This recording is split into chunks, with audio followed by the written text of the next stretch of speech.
Good afternoon, everyone. My name is Carla Maclean. I'm here today to talk with you about cognitive bias and occupational health investigation. Thank you for inviting me. I'm excited to talk with your group today. This is an area that I'm quite passionate about. Cognitive bias within workplace investigations primarily. That is where I've spent the bulk of my research career. I have a PhD in psychology, and I consider expert decision making and judgment my primary area of research. So without further ado, I'd like to get rolling on some of the material I've got for you today. Also, before we get too far along in my talk today, I'd like to give a territorial land acknowledgement. This is something that's common for us to do here in Canada. I work and I play and I spend my time on the unceded territories of our Indigenous First Nations people. And I'm incredibly grateful to be here because my ancestors were not the first people to arrive here. So thank you. Yeah, I'm grateful for that. Okay, so the structure of today's talk is really a three-part structure. I'm first going to start off with talking about the architecture of human cognition, because I think when talking about cognitive bias, this is the most appropriate place to start. How do we think? How does our brain work? And then we can start layering on all of the different ways in which our decisions and our understanding of our environment can start to get moved around as a function of it. I'm then going to be talking about sources of bias that can affect investigative outcomes. So when looking around our working environment, or an investigator looks around their working environment, what are some of those sources of bias that can be coming in and affecting decision making? And then lastly, what can we do about it? What are some strategies and mitigation strategies that we can use? So I'm just going to give you a broad stroke idea as to what cognitive bias is. And of course, I will flesh this out a little bit more as the talk goes on today. So first and foremost, we're talking about getting the same information. We're looking at information that's coming in front of us, whether that be a chart, an image of some sort, a witness statement, whatever that is that's coming in, and we are assessing it because this is the information, or if this is the evidence that you're looking at. Now, we come to these pieces of information sometimes with different mindsets. These mindsets can be a function of information we've just previously encountered, or this mindset can be a function of, our culture and our background and how we've been cultured within this world. And this can change how we perceive the information that is in front of us. And we come to different interpretations of that information as a function of it.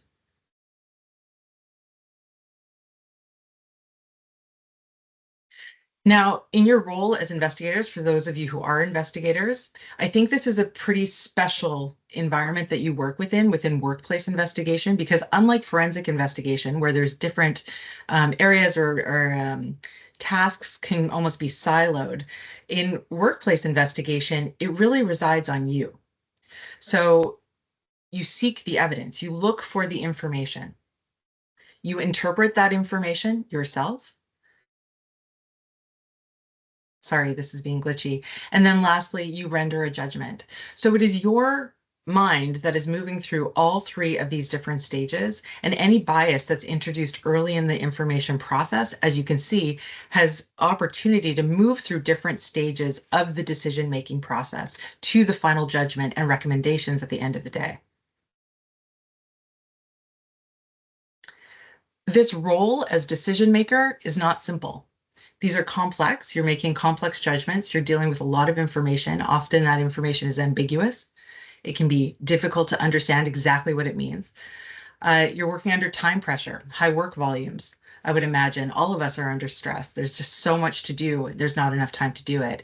And importantly, at the end of the day, there are significant implications to the decisions that you're making. So the stakes are high in all of this. And the important part about all of this is that it's your brain, it's your cognition, it's in fact your expertise that is the core of your work. This is central to the work that you're doing. It is your mind that is the core of your work. And so to me, it is very important to consider the cognitions of investigators within this process, because that is how the work gets done. If you tune out for the rest of my talk today, this is just really my take-home message, which is the minds of competent and well-intentioned experts in their field are remarkable. They're incredibly remarkable, but they're also fallible. What I'm talking about today is not an ethical breach. I'm not talking about people who are intentionally getting it wrong or working counter to what we would anticipate or expect. Rather, this is how our mind, how we integrate information, process information, and select information as a function of limited resources that we have. Our cognitive resources are limited. We have to pick and choose what we're going to use. So, as a function of this, we can be fallible. And sometimes, actually, it's a function of the expertise itself that makes us more fallible. It creates more blind spots in the way that we seek and interpret information. I find it helpful when talking about cognitive bias within workplace investigations to really place what bias is within a context so that I can differentiate it between, different aspects of judgment and decision making. So let's start there. When we're talking about expert performance, there's a few things that we can talk about. And the first thing is consistency, right? This is how well you are able to reproduce the same judgment or how well you are to reproduce the judgment of the person sitting next to you. If you're both doing the same job and you both get the same information. So this is consistency. And to put it very simply, this is you get on the scale, you weigh yourself and you're 170 pounds. The next time you get on, same thing. The next time you get on, same thing. Great. Now, this is consistency. It's reproducibility, it's repeatability, and that is great. But it's only once we have that consistency in performance, that we can ask an important question, which is, am I really 170 pounds or am I 180 pounds?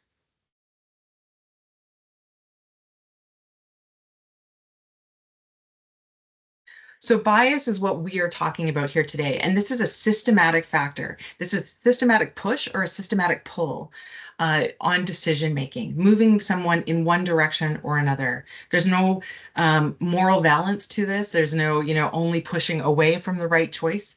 Bias is just moving off target.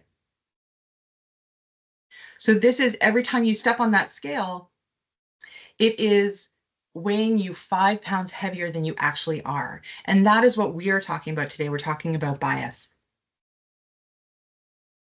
So if you look on the internet, you think, you look up cognitive bias, there's so many, great resources out there. And you might see something like this, which is beautiful. You can click on all of these different links and you can get an understanding of all the different cognitive biases that are out there, which is terrific. But the problem with this is that it's not very helpful when we're talking to professionals about how they're doing their jobs. How do you use this information to do your job better? And that is something I'm deeply interested in and deeply concerned about. So I find this a more useful structure and hierarchy to work with. Originally developed for the forensic sciences, I think it captures what we need quite well, which is looking at the different ways or the different sources of bias within an investigator's working environment that can affect their judgment and their decision making. Now we're going to start right at the bottom. We're not going to be able to go through all of the different levels here today, but I will do a fair chunk. I'll do about half of them, just because we don't have a great deal of time. I will often, deliver this material over 3 to 5 hours for a group. So it's tight, but we're going to get to the main points for sure. So let's start with human and cognitive factors in the brain. I like to think about cognition like a pumpkin. When you take the top off of it, you see all those little seeds in there and you see all that webbing and networking that's going on there. Well, if you think about the way that we've, moved through our world as we've grown up through our experiences in this world, we learn a lot of information. We understand that that's a dog and that's a plate, and we understand that's the color yellow, and we understand how all of these things are integrated together.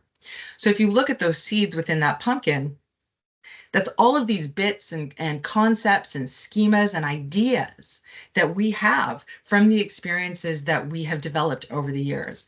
And just like this pumpkin, our cognition is connected with this webbing. These ideas are connected to each other. And in psychology, we talk about this as a neural network. It's a neural network of all the different bits of information that we have. So we understand when we see something that's yellow, on deck for us, what gets primed for us is the, lemons and the sun, and maybe the fact that your partner in high school drove a yellow car. And so some of these connections can be balanced. For instance, like the connection between heat and the sun, that's a very positive thing. It can be balanced in a positive way, but it can also be balanced in a negative way, such as between heat and fever. So it's these connections. And when we see something in our environment, when we see new information, evidence, a person, whatever that might be, these things come on deck for us. They're ready to go. Our cognitive system populates it. We're not necessarily aware that they're there, but they're there because it allows us to move rapidly and efficiently through our environment, to have these things on deck. You may have heard of Daniel Kahneman, who's a brilliant thinker that we've just lost recently. But yeah, he really was part of this dual process movement that talks about two systems of thought.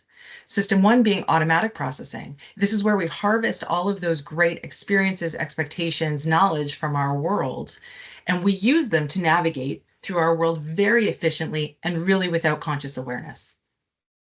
Very little effort. This is the type of processing you use when you speak your native language.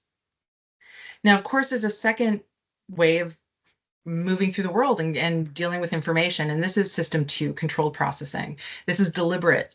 This is effortful. This is when you're in a foreign country and you are trying to order a coffee and you've got to come up and find the words to order that coffee.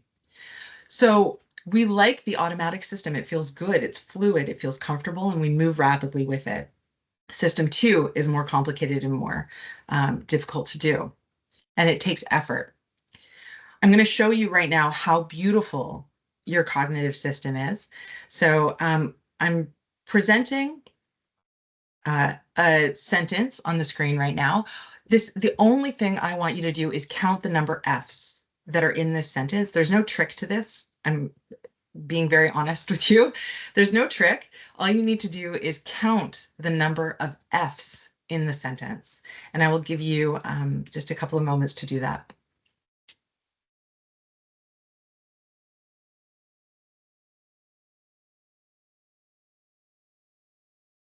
Okay, so how many F's did you come up with? Now, many of you probably found these first three F's, which is finish, files, and scientific. And the reason why you oriented to those F's and found them so rapidly is because this is your expertise. As readers, as a person who has read for many, many years, you understand that the large words in a sentence carry the informational heft of that sentence. So when we see a sentence, we orient to those words because that's where we know the information is coming from.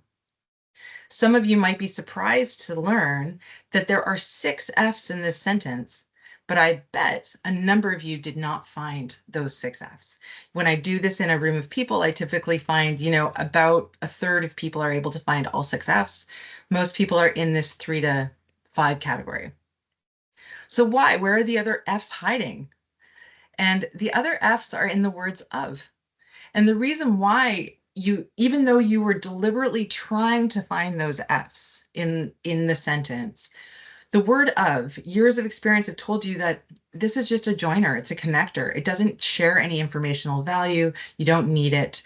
And so your brain, your automatic brain was saying, don't worry about it. I've got this. You just keep going. You pay attention to the big words. I will make sure that you understand the sentence, but I don't need you to see those F's.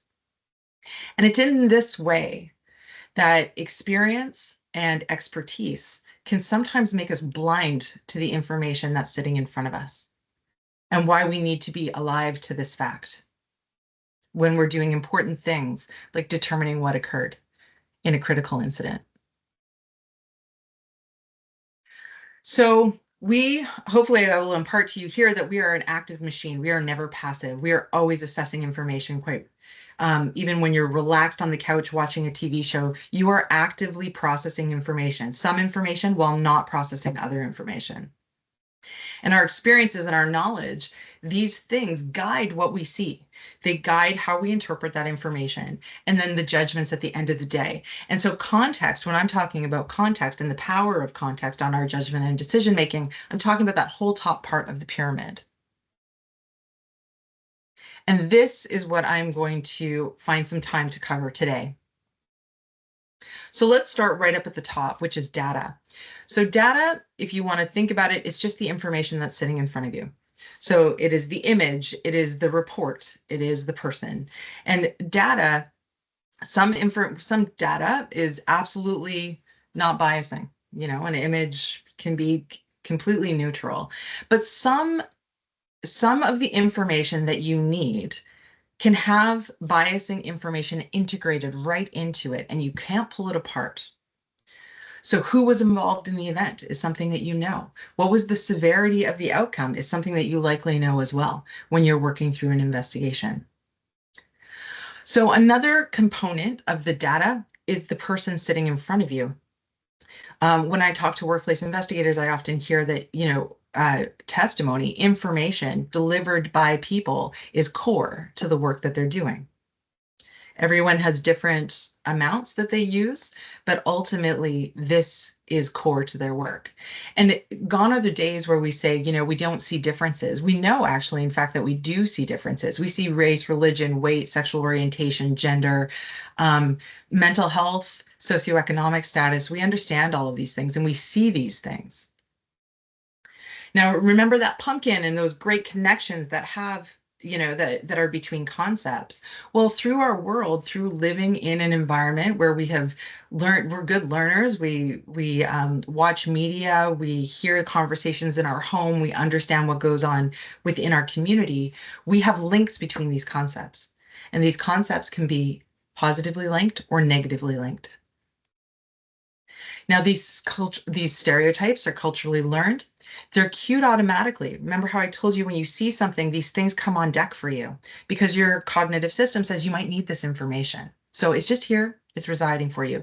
But it means rapid, fast access to those culturally learned bits of information.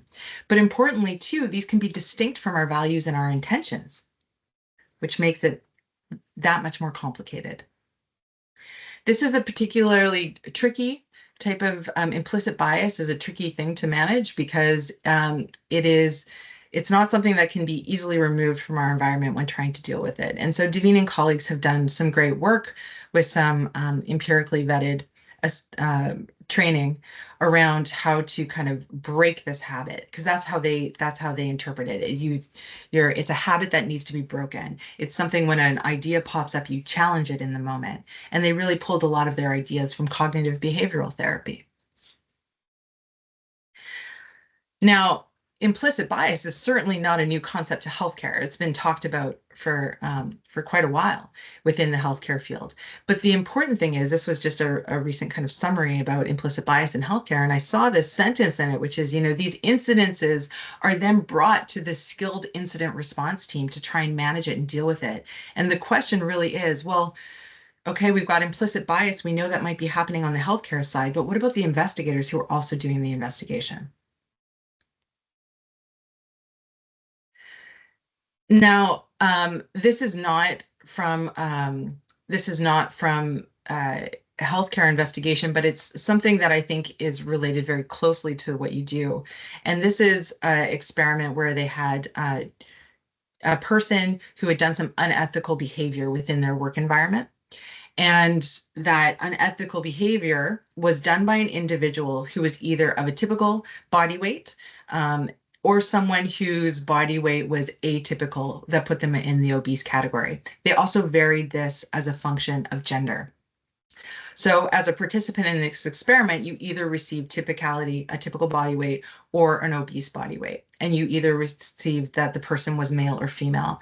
And what they found is that those people who fell within the obese category were disciplined more severely than those people who were in the typical category.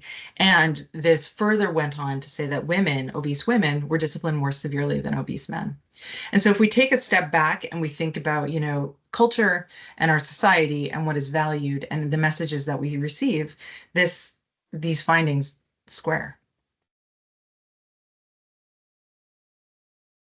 This is recent research that I did with my honor student at KPU. And this is what we did is this was an investigation team that had two individuals working. They would always work a case together. One person had a homicide background, the other person had an occupational health and safety background. And so we were interested in if we gave a person the same information, but we varied if it came from the occupational health and safety background or from the homicide background, would it be dealt with differently within an investigative environment? And we found indeed it was. So if it came from the person with the occupational health and safety environment, it was perceived as being slightly more credible than people coming from the homicide background. So as you can see here, the expertise of the person delivering the information affected how the information was perceived, the value of it within that investigative team. We also know about event outcome.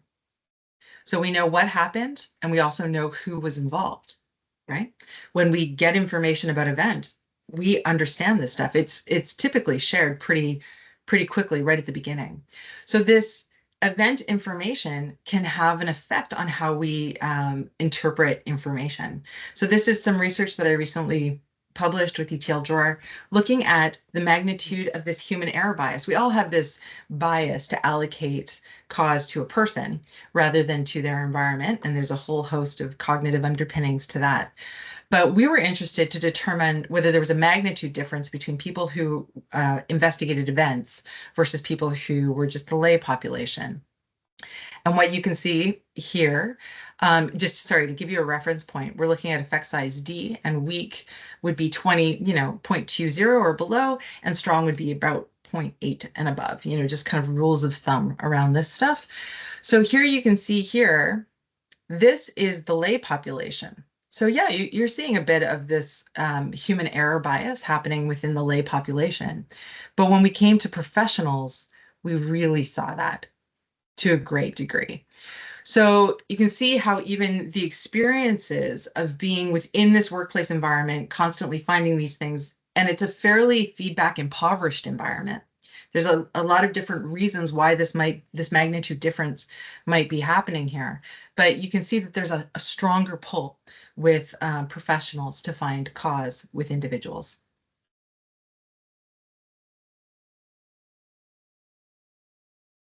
Now, what about reference materials? Reference materials are the materials that people address or look at when they're trying to make a judgment. I'm going to give you an example from the forensic world because I think it's a very clear-cut example. Here we've got a situation where we need to determine the license plate number of a vehicle. And as you can see, when it gets blown up, it's so highly pixelated, it's impossible to see. And in fact, the forensic expert in this case said, I can't determine what this is. It's too pixelated for me to determine what it is. Now, in the time following the event, a suspect was identified and their license plate was identified. Now we come to a new expert. So the license plate is the reference material. The evidence is the image. And this is, by the way, this is not the license plate of the person within this situation. This is just one I pulled off the internet. But this new expert now is dealing with that pixelated image and dealing with this reference material, which is a clean, clear image of the license plate. And this new expert says, oh yeah, I see it. I can see it here. Here's the H, here's the V. And so it's in this case where we see the reference material affecting interpretation of the evidence or the information. And always what we want to be doing is starting with the information, documenting the information that we have, and then moving out into our reference materials. This is something I looked at with my postdoctoral supervisor, Don Reed. And we were interested in something called a scat chart. A scat chart is just, some people use these things where it's almost like a checklist that identifies direct causes, root causes that some investigators will use as they go through an investigative process. And we were interested in whether this reference material that was supposed to help render judgments at the end of the day could actually affect how they interpreted their information. And so professional investigators came in, they had this evidence database that they navigated through, and then they either used the scat chart or they had a more open-ended type tool.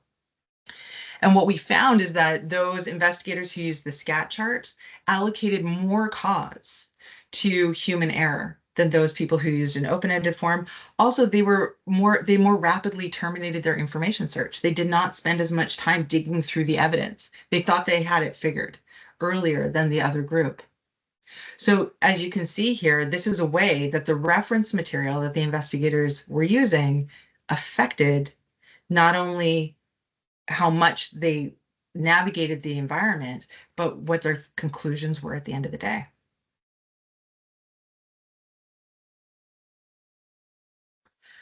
Now, irrelevant contextual information. This is information that is seems relevant to the investigation, but is actually not relevant for the decision that the decision maker needs to make. So investigators are highly reluctant to give up information about an event because the general notion is that the more information I have, the better my decision making is going to be. I want it all. I want that person's opinion about that. I want it all.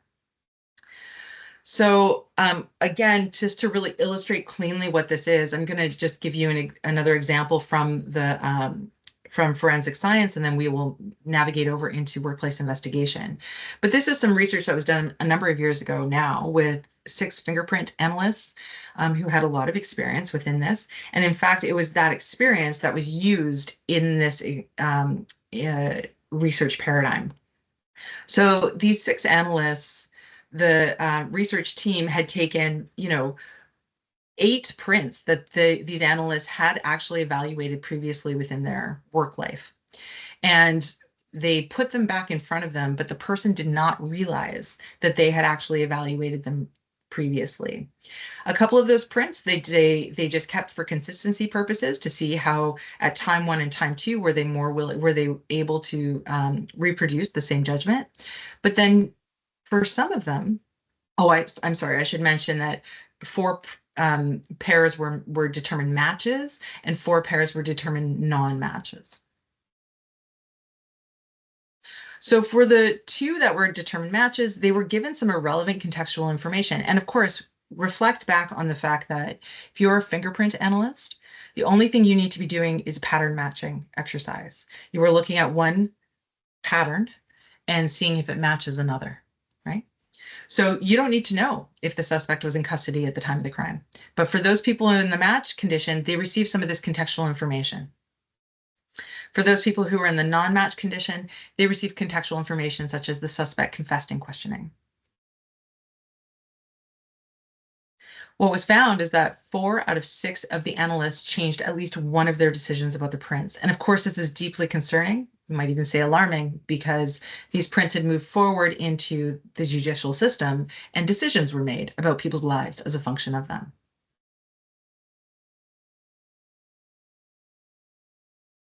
So what does this look like if we port it over into a workplace investigation scenario? This is a student that I worked with, and we looked at opinions. An opinion in a witness statement is just it's just their idea. It is, if your witness says to you, well, Ted's kind of flippant, or he's kind of an idiot, something along those lines, that is not a fact. And actually, it will never be a fact.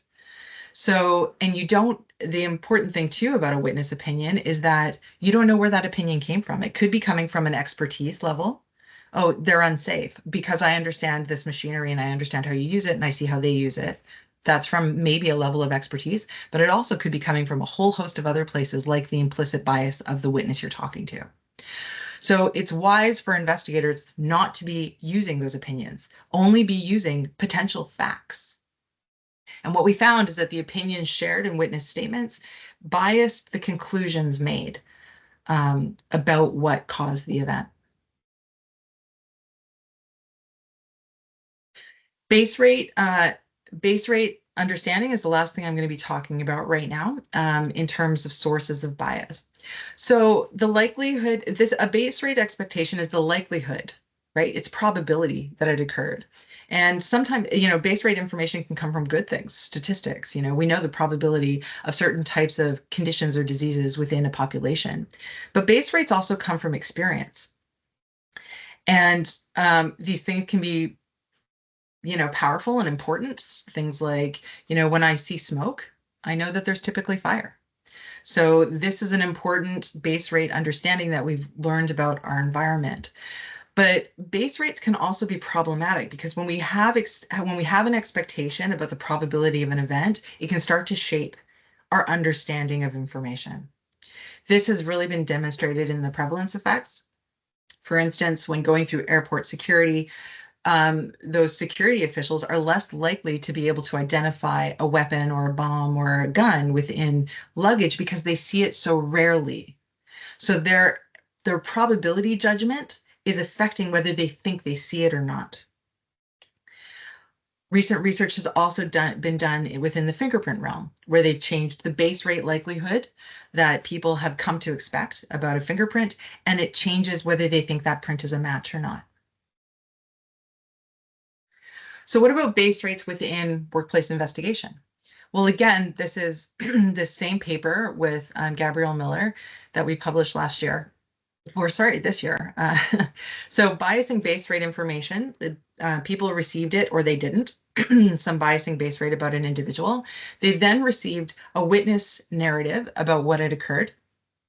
There were lots of details and potential facts within that, but then there was also witness opinion, some of which supported their base rate and some of which were neutral. Now, this is the interesting part here, is that when people received biasing base rate information, they were significantly more likely to take the opinions that they read and categorize them as facts.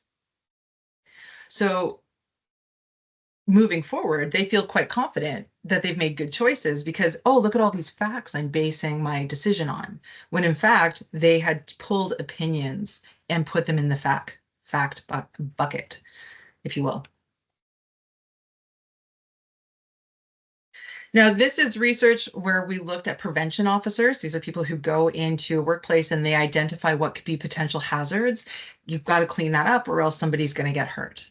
And so, we again provided them with some base rate information because this group, they always got base rate information before going in. They understood the nature of the violations that this group has had in the past, whether they've had any at all, or if they've had a lot, all of these different things, whether it's a planned inspection or not.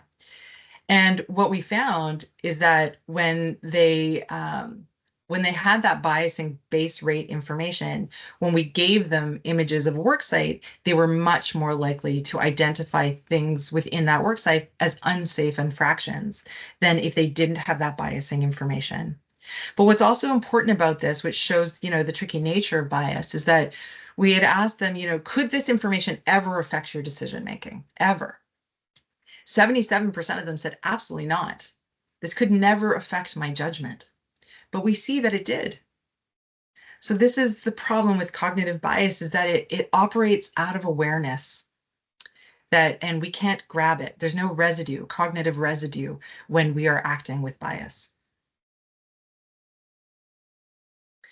You may be familiar with the term confirmation bias, and now I'm going to be moving over into this space of confirmation bias, which is an individual's pre-existing beliefs, expectations, motivation, and situational context. So now remember that pyramid. We come to a scenario with expectations, with motivations, we've just read something that has given us an idea that sent us on a different path. But now we've got this idea, we've got this initial notion, and this can affect us. It can affect how we collect information, how we perceive that information, and how we interpret that information. How does it do it? Well, first and foremost, when data quality is low, when we've got high ambiguity within the data, we can start to move it around so that it fits our expectation because it's ambiguous. And of course, ambiguity can be because it's grainy footage, which creates ambiguity, or it could be something such as you've got a lot of information that confirms and you've got a lot of information that disconfirms. And because of that, you now have ambiguity. Disconfirming data that's noticed can be ignored. And again, this is not a conscious process, but we do this. Um, Data that doesn't fit our expectations can be explained away. We can put a lot of energy into trying to pull it apart to discredit it so we don't actually have to deal with it. And then we can weigh that disconfirming data quite low. Now, I often talk with workplace investigators and I ask them these things. This is one sample that I talked with, and I asked them, but this is a pretty typical data pattern that you see when I ask this question, which is how developed is your leading hypothesis prior to starting to investigate? So this is, you've just heard the very bare bones structure of the event. This type of an event happened in this kind of an environment. And as you can see, the majority of them say, I've got some idea, which is expertise. That's a good thing. They've had such experience that, they've got some ideas around this stuff. The problem is when we get locked in to that initial understanding, or it starts to affect the way that we move through the investigative process. I also tend to ask them, what's the level of ambiguity, subjectivity within the information that you acquire during an investigation? And as you can see here, 70%, this is a very typical breakdown. 70 up to 70% is, in this moderate to high subjectivity area. And let me show you what that can look like and why this is so important. So this is a group of police trainees. They come into the scenario with an idea about what has gone on in this event. And they're given information that's either consistent or inconsistent with their leading theory and hypothesis. The dependent variable here is what's the reliability of that evidence? That's what they were asked. We need you to rate the reliability of this information. And I'm going to unpack this graph for you because that's it's not fair just to throw that up for you. So first and foremost, when they were given DNA evidence and they were asked the reliability of that evidence, as you can see, whether that evidence was consistent or inconsistent with their leading theory, they said, no, it's reliable, it's strong, it's good. Now, where we really start to see the movement is when we move down into softer aspects of the data. So something like some CCTV footage. And when that CCTV footage was consistent with their leading theories, they said, no, it's good, it's reliable, it's strong. But when it was inconsistent, you can see how their reliability judgments drop. Now, importantly, and especially because so many workplace investigators talk with people, when they were dealing with the witness information, when it was consistent, they rated it as highly reliable. When it was inconsistent, they said, I don't really need to pay attention to that. I don't find it very reliable.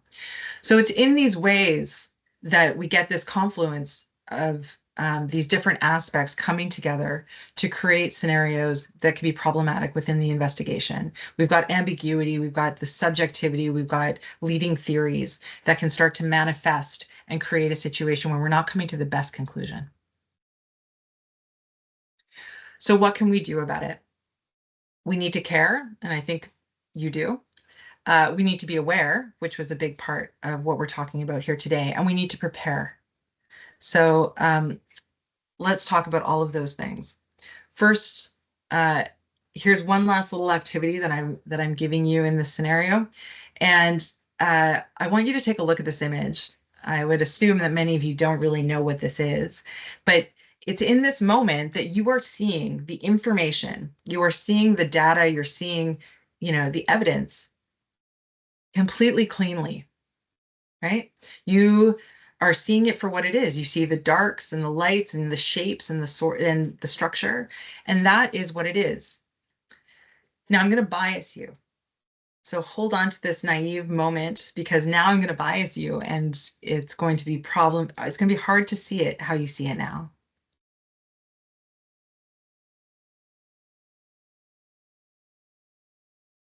Do you see the baseball player? It's hard not to. So that image has biased how you are now seeing that information. So once we're contaminated by bias, it's very difficult to regain objectivity. And that's why I'm a big fan of trying to control the decision-making environment so that we do not get information into our decision-making environment that pushes around our decisions if we don't need it. and we control when we get it. So awareness of bias is important, and the reason why I think it's important is it encourages us to put strategies into place, knowing that we're not going to be aware when we're being biased or not. But it doesn't actually prevent us from being biased. So it largely motivates us to use these countermeasures.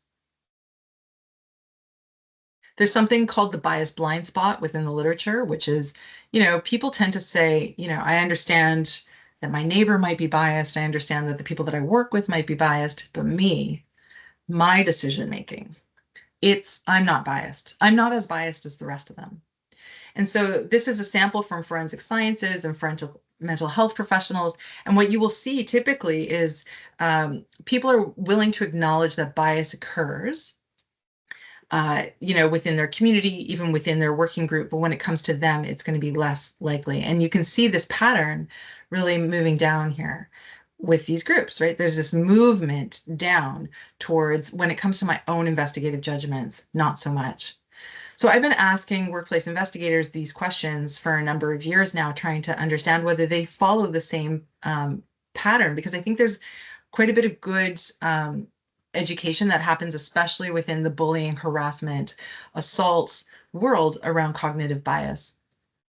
And what you can see here is this same pattern, not as the numbers are higher, so it demonstrates that there is more awareness within the workplace investigation community, but you can see that it's the same trend moving from acknowledging it in my community to less likely to acknowledge it with my own decision making. So this is why we need to be aware, because we all tend to believe I know they might be biased, but I can be objective and I can be impartial. But we all need to take steps to be as impartial as possible. So we care, we're aware, and now how are we going to prepare? So I'm just going to give you a couple of suggestions here today, because I'm moving to the end of my time here. So first and foremost, blinding and linear sequential unmasking are some really great solutions that we can start to consider how to do. How to implement. So first, we want to always avoid task irrelevant information. If it's not necessary for the decision that you're making, don't touch it. Don't use it. Don't let it come into your world. Now, what is relevant and what is irrelevant, that's a very personal thing. And it's also an important aspect around, the type of investigation that you're doing and what the event is. So each situation might be slightly different. But, not everything is, and it depends on your circumstances, so you need to decide. Some research was done recently by Garner and colleagues looking at, what is considered relevant and irrelevant within the forensic sciences, because, when someone's doing ballistics or fingerprint identification, they often get a sheet that has a lot of information on it. And do they need all that information that's on the sheet? If they're doing a fingerprint identification, do they need to know the race of the suspect? Unlikely. So what you can see here, they had people within the field rate how relevant these things are. Do you need it? Do you not need it? I've similarly done this with workplace investigators in other domains, asking them about information that comes during the scoping discussion, right at the beginning when an event has just occurred and they're hearing about the scope of the work that needs to get done. This is a number of the information, bits of information that they get. And I've asked them to identify, what is necessary and what is not necessary. And, the 75% cutoff, but this is it. What it is a cutoff that I put in place here. But ultimately, is just about having conversations about what's necessary at the beginning and what is maybe necessary but can be held to a later point. And that is where we come into linear sequential unmasking. So, if I gave you this image, that center character looks like a B because the A comes in front of it. Order matters. And I haven't had an opportunity to really talk about order here today, but order matters. And so if there was a 12 in front of that, you would likely see that as a 13. So there are times when there is relevant information, you need that information, but it's also biasing.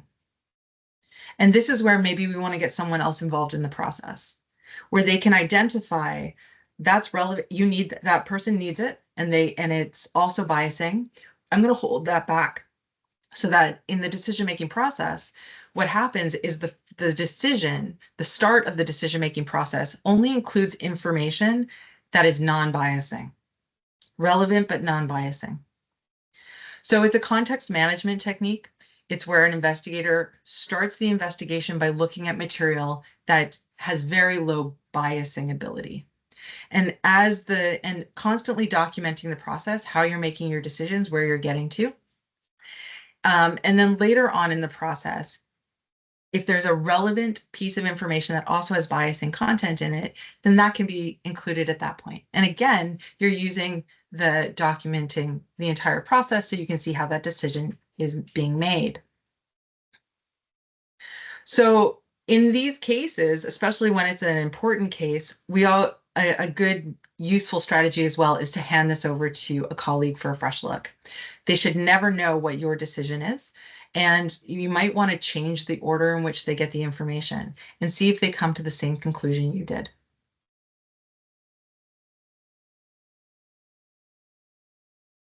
I'm not going to show you this, but this is during the the trial for the death of George Floyd.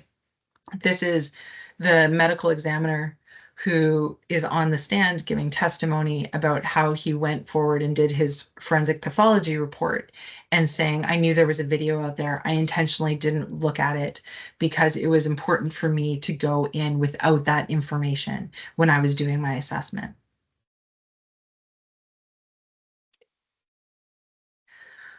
Okay.